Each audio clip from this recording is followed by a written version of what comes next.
युवा साहित्य अकादमी पुरस्कार विजेते लेखक श्री ऐश्वर्य पाटेकर यांची एक ग्रामीण कथा लिगाडाची माशी.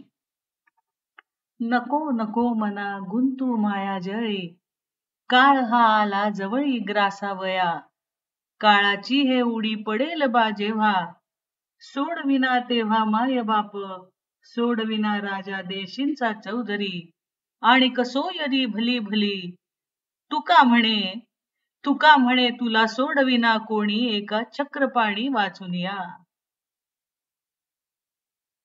म्या परपंचात गुंतून पडले नाही, म्या कशाला खोटं बोलू. हा, वरून त्यो देव पाहून राहिलाय ना का, त्याच्याजवळ समदा हिशोब आहे. परपंचानच मला पक्क जकडून धरलं का बाहेर पडू दिलंच नाही. माझी बी तरी एक कथा आहे, जी म्या माया काळजाची हिरीत खोल बुडून ठेवली, पार तळात गाडून ठेवली म्हणानं. घ्यायचं असेल तर घ्या ठाव, कोण कशाला ठाव गेलो. इथे कुणासाठी कुणास तिळबळ तरी आहे का. अव वयाच्या 95 पायऱ्या उतरून आले, अजून 5 मोजल्या असत्या तर 100 गाठली असती. गाठून करायचंय काय, माया संगतच कोणी बी उरलं नाही. ह्याच कशी काय जणू एखादा शाप भोगल्यावानी एवढी जगले कोणाच ठाऊक. आता काहीच घटका मला दम काढायचाय का, मग सुटले बघा समजतनं. दिव्याची वाट फडफड करून राहिली, आता इजल मग इजल. गेले 8 दिवस हाच खेळ. का दारात येऊन बसलाय, पण तो जरा बी बूड हलवून मला काही शिवना की. तो बी अंत नव मा अंत पाहून राहिलाय का काय जणू. हा, म्हणून तर तुमच्याशी बोलून राहिले. तुम्ही ना माझ्या नात्याचे ना गोत्याचे, तरी बी ऐकून घेऊन राहिले. नाहीतर हे सारं गाठोड माझ्या बरोबर बुरू बुरू जळून गेलं असतं. त्याचा बी हिशोब राहिलाच असेल की काय बाई, तो असा वसूल करून राहिला. तो आखरीचा झाडा दिल्या बगर माझी या झंझातून सुटका करणार नाही असं स्पष्ट दिसून राहिले. ऊन लागलं का माणूस आपसुक सावली धुंडायला लागतं. सावलीनच दागा धरला तर काय व्हावं हे मनाला भाऊ लागतं बघा. तुम्हीच सांगा, ते मुकटे राहील का, त्यास वाचा फुटेलच की. तर म्या काय सांगत होते, माई कथा. हा, ती सांगितल्या बगर माझा पाय इडून निघणार नाही. सुपात दाणं पाकडावं तसं आयुष्य पाकडून घेतले. नवऱ्यासाठी पोरांसाठी व्यथेचा भार सगळा बाजूला टाकला. आयुष्याचं चांगलं दर त्यांच्या मोर ठेवलं. वांग्याला काटे असतात की नाही, तरी बी वांग रुचकर लागते का नाही. तसंच बघा, काट माझ्या वाट्याला घेऊन आयुष्याचं रुचकर कालवण त्याच्या मोर ठेवलं. त्यांनी त्यांच्या वाटचं चाटून पुसून खाल्लं. मला हे सांगायचं का तर नाही, पण ते गोधडीचे का टाके निसटले ना तर आतलं पुरण बाहेर येणारच. तशी माई कथा बघा. तर वाटलं होतं की सांगावं की नाही, तसे राहिले की आयुष्यच मुकाटी. आता बी वाटलं नकोच सांगाय, पण मन ऐकेना झाले हो. त्याला कोण समजवणार. भाकर करपली तर तिचा वास थोडाच लपून राहणार आहे. तशीच माई कथा आता झाकल्यानं झाकून राहणार नाही. ते सांगितले नाही तर माझ्या आत्म्याला मुक्ती बी मिळणार नाही. सांगते, हवं वय पुरं 11 बी नव्हतं झालं, तेव्हाच माझं लगीन झालं. आई वडिलाला पोरीची जडच का म्हणून एवढ्या लहानपणी लगीन लावलं बघ. अजून असं म्हणा का 2-4 वर्ष माहेरात राहिले. सोळावं लागलं होतं का पदर आला म्हणून केली माई पाठवणी. सासरे आले तर पहिल्याच राज्याला नवऱ्याच्या खोलीत जाया आधी सासूबाईनं, आत्ते सासूबाईनं, नणंदबाईनं मला माप काय काय समजून सांगितलं. मला काय बी कळत नव्हतं का त्या असं मला का म्हणून सांगत होत्या बघा. मी आपली मान हलवत समजा ऐकून घेत होते. होतेच तेवढी सोशिक आणि नम्र मी. त्या सांगत होत्या, त्यो म्हणेल तसं वाग, त्याच्या कलानं घे हा, का घाबरू नको. तो काही वाघ नाही तुला खाऊन घ्याया. त्यास नाही नाही असं म्हणू नको. त्याचं मन दुखलं असं वागायचं नाही. जीवाला दुखलं खुपलं तर सोस जरा, उगाच आंधळू नको. त्याला खुश कर. त्यो खुश तर तू खुश. आई बी म्हणली होती का, नवरा परमेश्वर असतो, त्याच्या शब्दाबाहेर पाऊल टाकू नको. तो जसं सांगेल तसं कर, त्याच्या सुखात सुख मान. एवढं सारं पडवून मला पहिल्याच रात्री नवऱ्याच्या खोलीत माझ्या हाती तांब्या आणि फुलपात्र देऊन ढकललं की हो. मी आता केवढी भांबावले. हातापायाला कापड बी फुटलं होतं. नवरा बसला होता पलंगावर. तो उठला. मला वाटलं तांब्यानं फुलपात्र घेतो का काय माझ्या हातून. मी हात पुढं केला. त्यानं दाराची कडी लावली. आता ग बाई, मी काही हिंडू झोपायचं. केवढी लाज वाटेल मला. मी आता फक्त पाणी घेऊन आले होते. यांचं हे काय. बर त्याला काय म्हणायचं नाही. म्या घुम्यागत उभीच. नवरा म्हणला बस इथं. मी आपली अवघडून बसली. जसं हाय का नाही त्यानं त्याच्या अंगावरचे कपडे फाडले. मी तर लाजूनच गेले. का म्हणून असं करून घ्यायला. माझा बाप, चुलते, काके, माझे भाऊ आंघोळीच्या वेळी कपडे काढते. ह्याला आता आंघोळ करायचे का काय. त्याचे कपडे एवढे कमी का होत. एकदम तो माझे कपडे काढू लागला. तर काय म्हणावं बाई. तर काही संघ आंघोळ करणार का काय. मला तर कसं तरीच होऊन राहिलं होतं. त्या आंघोळीची येळ आहे काय. बर काय म्हणायचं नाही. या आधीच मोठ्या चोऱ्यांनी सांगून ठेवलं होतं. पण त्यांनी या गोष्टी होणार हे कुठं सांगितलं होतं. तर झाली का पंचायत. त्याची सगळी लाज फेडून ठेवली आणि माझी बी. एवढं होऊन माझे वट शिवले ते शिवलेलेच राहिले. पक्का टाका मारून ठेवला होता. तो उसवायचं कसं. हरणात पारद्याच्या हाती सावज गावल्यावानी माझी अवस्था. काळीच फडफड उडायला लागलं. हब्बीस मला तो चोंबाळू लागला. पुढचं काय सांगत नाही. पण एवढं खरं की त्या रात्री वेगळीच आंघोळ माझी झाली. तर ती वंगाळ का ती चांगली कसं ठरवायचं. बरं दुनियातल्या कुठल्याच शाळेत ती शिकवलीच जात नाही. म्या माझी पाकळी त्याच्या दुनियेत मिटवून टाकली आणि त्यानं बी आयुष्यभर माझी पाकळी फुलूच दिली नाही. कच तापून धरली. मला बी फुलायचं आहे हे ध्यानातच राहिलं नाही त्याच्या कधी. आंघोळ बी काय साधी सुधी नव्हती. एक ना दोन, तब्बल 11 बाळणपणं लादणारी. त्यातल्या 2 पोरी जगल्या आणि 3 पोर. नवरा जायचा शाळेत पोरायला शिकवायला. म्या घरी सारं लट्टांबर सांभाळायला होतीच की. नवऱ्याची हे राजरोस आंघोळ नको वाटायची. पण त्यातून सुटका नाही. जेव्हा तो मेला तेव्हाच ही आंघोळ थांबली. भूक कुठली बी असू दे ती वाईटच. पण कुडीत आत्मा आहे तर तिची लत काही सुटत नाही. नवऱ्यासाठी जीवाचं हातरून केलं. त्याची जिंदगानी जरा बी मळू नये म्हणून काळजाच्या पायघड्या त्याच्या पायाखाली अंतरले. त्याला शब्दानं दुखवलं नाही. त्यानं बी मला कधी दुखलं खुपलं कधी विचारलं नाही बघ आपण. त्यानं विचारायला म्या बी ते कधी त्यास दावलं बी नाही. माझं नाव सुमन ना बर का. ते बी कधी त्यानं साधं उच्चारलं नाही. तसं बी नावाला अर्थ काय म्हणा, तुम्हाला म्हणून सांगितलं. मी अशी येडी बागडी, रूपानं अशी तशीच, म्हणून म्या नवऱ्याला शोभत नाही.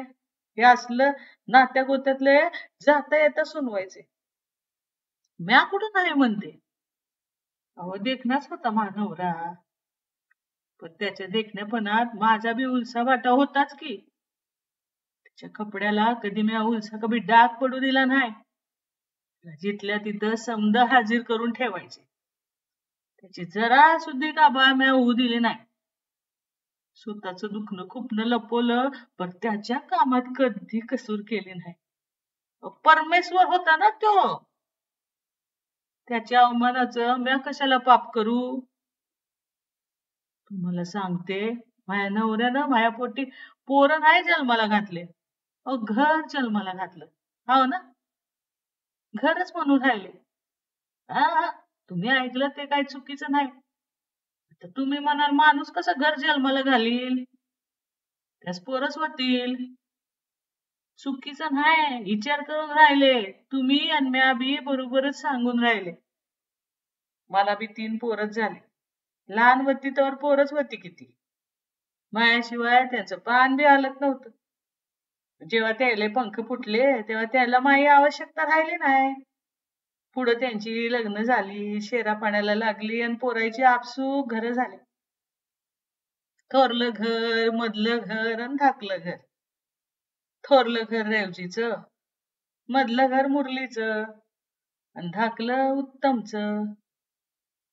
आता कळलं का माया बोलण्याचा आशय तुम्हासनी. अहो त्यानी मला ना माया दादल्याला विचारात न घेता आपापल्या वाटण्या करून घेतल्या.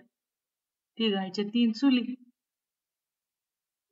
माझा दादला होता तेव्हा आणखीन 4थी चूल होतीच की, ती म्हणजे दादल्याची आणि माई. पोरं बाजूला झाली. दादला शबूतभर त्यास काय बोलला नाही. बोलल कसा. म्या काय मेले असते तर त्यानं त्याचा समाचार घेतला बी असता. कोण सांगावं. नवऱ्याची उस्त पास्त खायडाला मी होती की त्याची दासी. त्याची गरज एवढीच होती का पोटाला चांगलं चांगलं खाया आणि रात्री शेजेला बायको. या पल्याड दुनिया त्यानं बी पाहिली नाही, मला बी धावली नाही. तो वारला, 4थी चूल इजली आणि म्या तिघा घरात वाटल्या गेली. 4 महिने थोरल्या घरी, 4 महिने मधल्या घरी, 4 महिने धाकल्या घरी असा ठराव झाला. जो मला नामंजूर होता, पण म्या बोलणार काय. मला माया वाटण्या नको होत्या. जीवाला लागलं खूप. पण एक बरं झालं, माझा धाकला दीर आणि 2 शहाणी सुरती माणसं घराला आली आणि त्याने तिघा लेकांसमोर बसवून वडिलकीच्या नात्यानं काही सांगितलं. बघा, वहिनीचं म्हातारपणात असं वाटतं काय बरं दिसतं का. तुमच्या मनाला तरी पटतं का. मास्तरचं लेखात तुम्ही. मास्तर दादाचं नाव 4 गावात काढलं जातं. म्हणजे तुम्हाला काय म्हणायचंय काय भास्कर तात्या. थोरला रेवजी म्हणला. वहिनीचे राहिलेले दिवस कुणा एकाकडे जावे. यानं दुनियेत हसं होणार नाही. दुनियाच्या तोंडाला का हात लावता येईल. ते म्हणतील बघा मास्तरनं जगाची पोरं शिकवली, पण स्वतःच्या पोराला काही शिकू शकला नाही. काय किंमत राहिली तुम्हीच सांगा. असं असेल तर म्या सांभाळतो आईला. मधला मुरली म्हणला. नाही नाही गड्या, म्या सांभाळेन बाईला. टाकला उत्तम म्हणला. माझं तर ओरच भरून आलं. आपण आपले उगाच आपल्याला एकायला आपमधलं बी समजून राहिलं होतं. ह्याची तर आपल्यावर भाऊ माया आहे की. मात्र माझ्या या विचाराला त्याने सुरुंग लावला बघा. आणि माझ्या मनाला भला मोठा वावारा गेला. कशानं बी शिवता येणार नव्हता. म्हणजे पेन्शन तू एकटाच खाणार म्हण की. हा, मधला मुरली त्याच्यावर टाफरत म्हणला. मग तुला एकट्यालाच कशी खाऊ देणार. माका काय हक नाही का. हा, धाकला उत्तम बोलला. काळजाला डागण्या डागण्या पडत होते. लेख आहेत का कसाई. यांना माय नको, ती पेन्शन हवी आहे. बर, तरी नवऱ्याची पेन्शन मला मिळून राहिली. अहो नाहीतर जित्यापणीच फत्राच्या काळजाच्या पोरांनी मला नदीवरच नेऊन टाकलं असतं. भास्कर भाऊजी तर गपगार झाले. अय्य, त्याला बी काही सुचेना. शेवटी वहिनी थोरल्या रेवजीतच राहील असा निर्णय देऊन ते निघून गेले.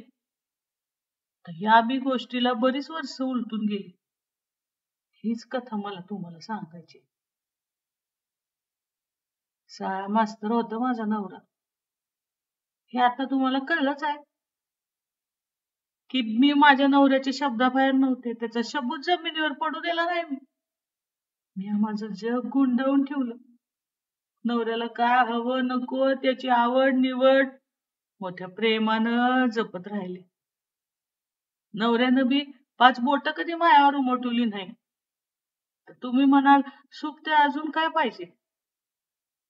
सुखादुःखाचा म्या काही हिशोब मांडायला बसले नाही, पण नवऱ्यानं तुला काय हवं असं बी कधी विचारलं नाही. हो, मीठ पाण्यात विरघळतं का नाही तशीच विरघळून गेले मी त्याच्यात.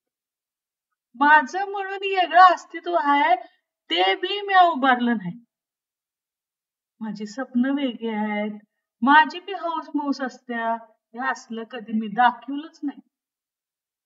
नवरा शाळेत पोराला शिकवित असलं पण मला काय फुललं शिकवलं नाही.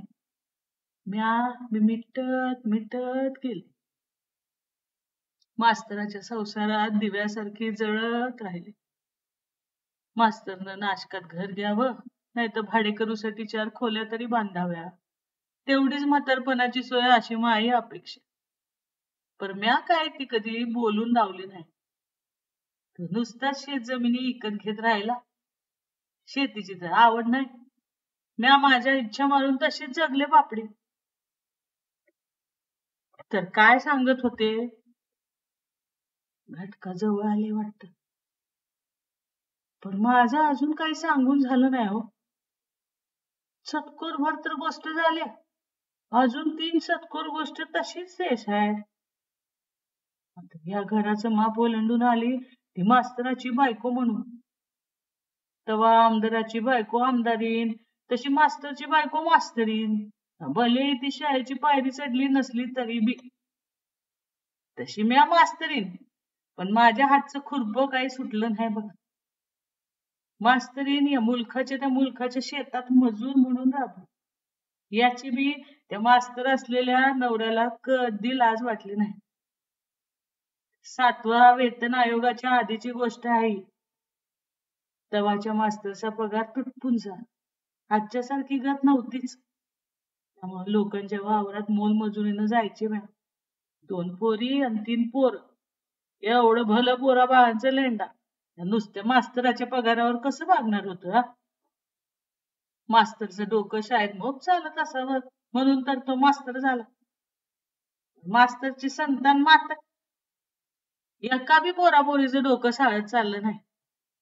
मास्तर होता म्हणून तो स्वतःच्या पोराशी जाणून होता. त्याला ठाव होतं ही पोरं नोकरी धंदा नाही करू शकत, म्हणूनच शेती घेऊन ती गायची सोय करून टाकली. शेती माती बी काय कमी पदरात टाकत नाही, तर तिला मेहनत लागती. त्या बाबतीत बी पोरं अशीच. एवढं होतं का मास्तरला कुठलं बी 5 पैशाचं व्यसन नव्हतं. खायला मात्र चांगलं आणि चमचमीत हवं, स्वच्छता विचारूच नका.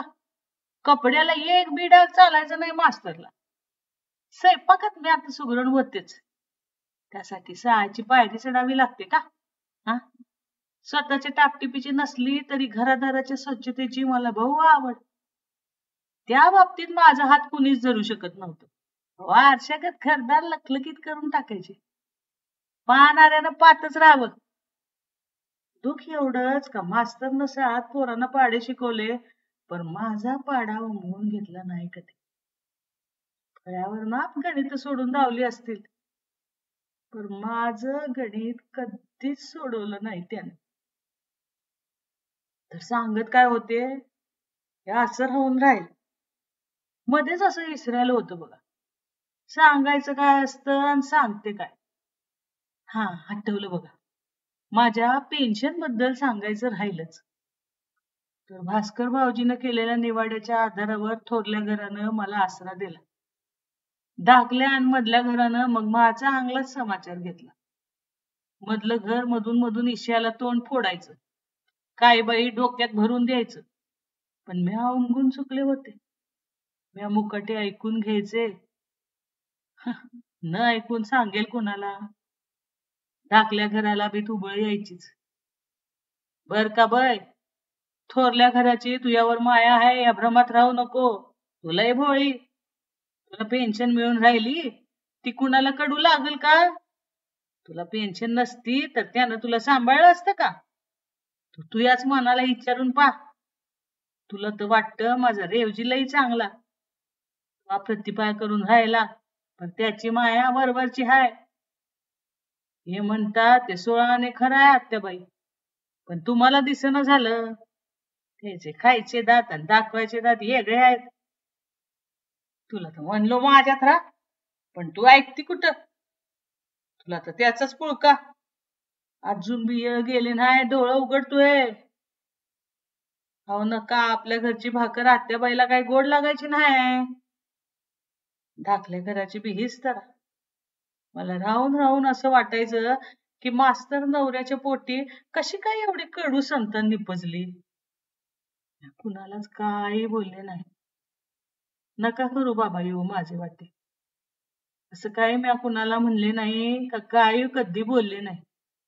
त्याची तेच निर्णय घ्यायचे, मी गप ते मानायचे. लहान न तर एकलू रडायला लागलं तर त्याला विचारलं जातं त्याला काय हवं. पण मला कधीच कुणीच काय विचारलं नाही. जो तो आपल्या संसाराच्या झंझाळात घडून गेला. मी आम्ही कुणाच्या कशात बी कायच लुडबुड केली नाही. कुडीला सवयच तशी मास्तर नवऱ्यानं लावून ठेवती ना. जीड बस म्हणलं बसले, उठ म्हणलं उठले. कधी हसले नाही तसे रडले बी नाही. झटकन डोळ्याला न दिसणाऱ्या मुंगीला बी अस्तित्व असतं का नाही? पाय पडला तर चावते का नाही मुंगी? हा, मुंगीनं तरी तिचं अस्तित्व दावलं बघ, पण म्या कधीच नाही. यावर चिरायला घेतलेली भाजी म्हणते का मला आडवं चिरा का उभं चिरा म्हणून? चिरणारा त्याच्या मनाप्रमाणे चिरतो तशी माझी कथा. त्या परता वेगळं नाहीच. ते समध्या कसायांच्या हाती महिम्यान मी देत राहिले. आईने त्याच्या परीनं माझ्या भावनांची नेहमी कत्तलच केली. मी काय उन्हे अधिक 95 सालचा हिशोब मांडायला बसले नाही. पण गेल्या 8 दिवस जे घडलं ते खरं तर मला तुम्हाला सांगायचं होतं. हे सारं उमदळून यायला लागलं. नदीच्या वाहत्या पाण्याला कुठं बांध घालता येतो का? ते पाणी वाहणारच की, तशीच गत झाले बघा. गेल्या आयतवारी मी अंथरुणाला खेळले. मी काही बेवाची आहे का? मला 3 सुना, 5 नातसुना, 3 कळत्या नाती. तरी बी तातडीनं हातोपर हाती निरूप धाडून माझ्या दोन्ही लेकीला बोलून घेतलं. बरं काय जगत नाही समध्याने ताडलं होतं. लेकी बी धावत पळत आल्या. आता त्या बी लेका सुनायच्या धनी झाल्या. आईची शेवटची भेट घेऊ द्यायला वाटलं. मला बी वाटलं जाईलच आता आपला जीव. कुठे जातो? सगळेच कसे ताटकळून गेले. सगळ्यांची सगळी कामं मायामुळं खोळंबली. आणि मग याचं मात्र माझ्या जीवाला लई वाईट वाटून राहिलं. हे बी तर खरं आहे म्हणा. डोळं जेव्हा मला काय दाखवत होते तेव्हा मी काय पाहिलंच नाही. कात्र शाबूत होते तेव्हा काय मी ऐकलं नाही. वाचत तर आधी बी तशी नव्हतीच. आता गेली तरी कसं म्हणावं. मात्र एक झालं का डोळे उघडत बी नाही तरी बी मला स्पष्ट दिसून राहिलं. ते भिताडीचा डोंगर भेदून माझी नजर सारीकडे फिरून राहिली. मला जे ऐकायचं नाही ते टवटा ऐकू येऊन राहिलं. हाच तो झाडा असावा का काय? मला ऐकायला आलं नसतं तर किती बरं झालं असतं. जे कळू नये ते कळलं नसतं ना, म्हणजे जीवाला बरं तरी वाटलं असतं. गेल्या 8 दिवसापासून आलेल्या माझ्या लेकी माझ्या मरणाची वाट पाहून पाहून कटाळले. त्याची काय चूक म्हणा. त्याच्याही मागं बैल बारदाना आहेच. त्यांनी तरी किती दिवस थांबावं. हडत फिरत होते तेव्हा मस्त वाटलं की आपल्या लेकीने 2-4 दिवसासाठी यावं. तर त्याची कधी सवड झाली नाही. आता आल्या तर मी अशुद्धीवर नाही. लेकी मधल्याच्या घरात बसल्या होत्या. त्या दिवशी आले तेव्हाच मला वाटलं होतं बय काय उद्याचा सूर्य पाहणार नाही. आज 8 दिवस झाले बहीण लईच ताट करायला लावले. तर करावं ना आता मोकळं. थोरल्या लेकीची कळकळ नाही. मी आता 9 महिने गर्भात वागवलं तेव्हा तर मी काय कंटाळले नव्हते. माय तर एवढं काम जमून राहिले बाई. मायाशिवाय घरात कुणाचं पान हलत नाही. माया सुना तर नुसत्याच दिसायला पाहून घ्यावं. कामाला एक बी नीटच नाही. पोर सारखे फोन करून राहिले. पेरणी वळणीचं काय आवडून चालला आणि तू बसली तिकडे जाऊन. आम्ही तर म्हणलो होतो म्हातारी काही एवढ्यात मरत नाही. नाही तर काय तू सांग मला आणि मी सांगते तुला. माझ्या घरची परिस्थिती काही वेगळी नाही. यांना शिळा खाऊ झाला होता. तुम्ही बी घा खाऊन वंच. मला उजून पळायचे अजून काम आहेत. आत्याबाईच्या बी तोंडात 2 चमचे टाकून येते. बदल्याची बायको दोघी पोरींना आग्रह करत म्हणली. जेव्हा म्या काही खातपीत होते तेव्हा काही खायला हवं का नको कोणी विचारलं नाही. आता माझं शरीर काय स्वीकारत नाही तर मोठा धडाकाच भरलाय. कणभर सुद्धा नाही मला. आता कसे पुरवून घेऊ शरीराचे चोचले. धाकल्या घरात आणखीच काय सुरू होतं. जे ऐकायला नको ते सगळं ऐकायला येत होतं. जे पाहायला नको ते दिसत होतं. देव बी असं कसं सोडून राहिलाय काय कळत नाही. काळाला म्हणा घाल की आता झडप. हा का वर किष्ट ठेवून राहिलाय. भया आज उद्याची जाईल असं वाटतंय. हाव ना. सकाळी 2 चमचे पाणी वतलं मी वट बाजूला करून. पण आता काही घेतलं नाही. वगळूनच आलं खाली. म्हातारीला म्हणावं संजूच्या पोराचा आज सव्वासांजे वाढदिवस. तेवढा होईपर्यंत तरी दम धर. ढाकल्याची बायको म्हणली. म्हणजे तिनं मोठी चिंताच व्यक्त केली. आता तिचं बी बरोबर आहे. आता झाडाची एखादी फांदी आळली म्हणून काय बाकीच्या हिरव्या फांद्यांनी झुलणं मोकलावं का. आता जगरीत हाय ती चुकून कशी चालल. नाही तर काय लय नवसानं झालं पोर. म्हातारीनं का मधीच दगा दिला झाळा आनंदाचा इस्कुट होऊन जाईल. ढाकला म्हणला. तेवढ्यात माझ्या जावेचा नातू आला सुखदेव. ये रे सुखदेवा ह्याच्या टाक ग. मोठे जाते बहुतेक पाणी वगून आलं. हिच्या आजचा शिरा खाल्ला बर का 2 चमचे. फार मोठ्याकीनं सांगून राहिला माझा ढाकला.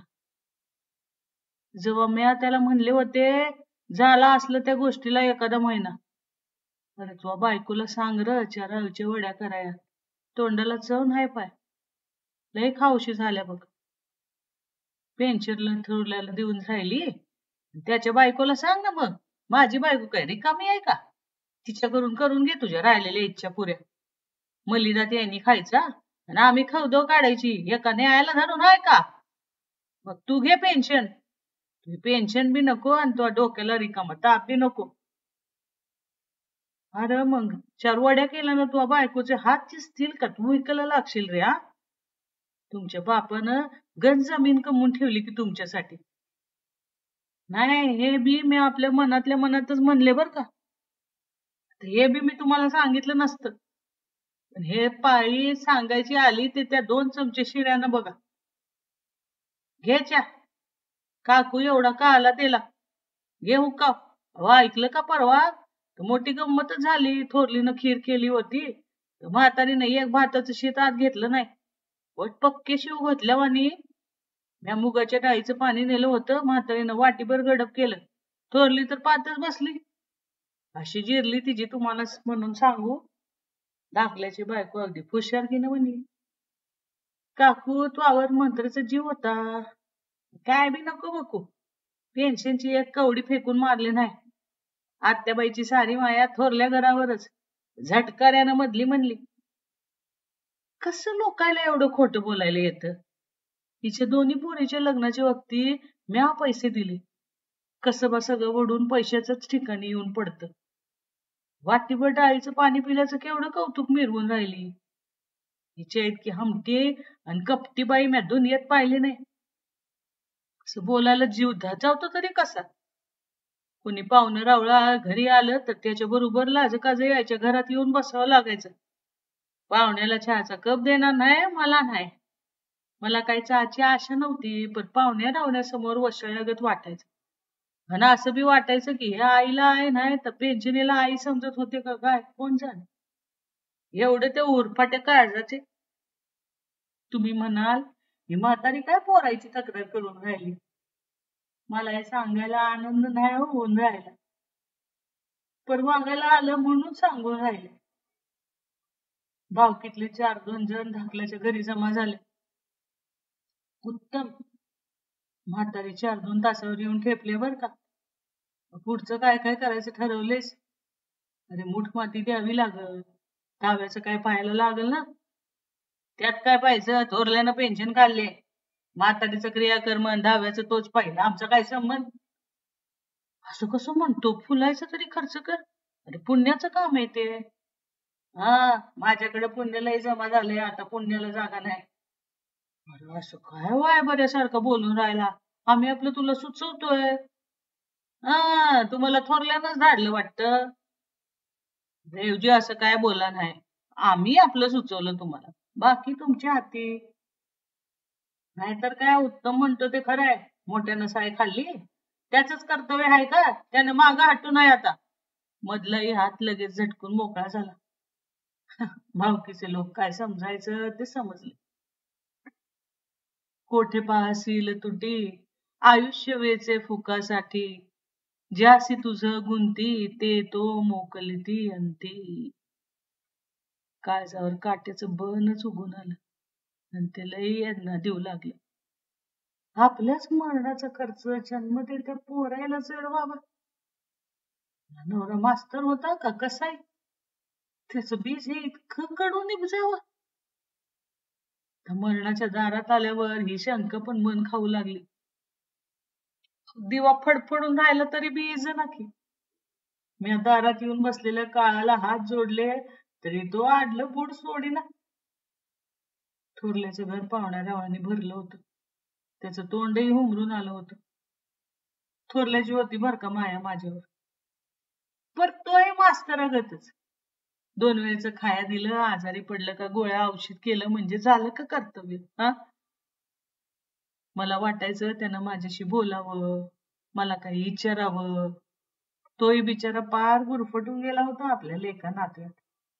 मी आपल्या अंगाचं मुटकळ करून जसं हाय की नाही त्याच्या संसारात असंच राहिले.